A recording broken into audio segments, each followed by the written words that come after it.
Hello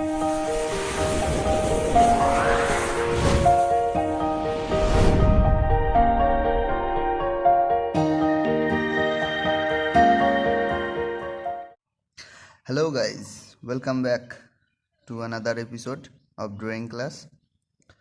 তো আজকে drawing ক্লাসে আমরা একটা বাঘের চোখের একটু কিছু অংশ করব। তো চলো বন্ধুরা শুরু করা যাক। তার আগে একটা কথাই বলবো, চ্যানেলে যদি নতুন এসে থাকেন তাহলে চ্যানেলটি অবশ্যই সাবস্ক্রাইব করবেন, আর ভিডিওটি যদি ভালো লাগে তাহলে অবশ্যই একটা লাইক দেবেন। তো সঙ্গে থাকুন।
তো বন্ধুরা, আজকের এপিসোডে এই পর্যন্তই। দেখা হচ্ছে আবার পরের এপিসোডে। ভিডিওটি যদি ভালো লাগে তাহলে অবশ্যই একটা লাইক করবেন, আর চ্যানেলটি যদি সাবস্ক্রাইব না করে থাকেন তাহলে অবশ্যই চ্যানেলটি সাবস্ক্রাইব করবেন। দেখা হচ্ছে আবার পরের ভিডিওতে। ততক্ষণ পর্যন্ত টাটা।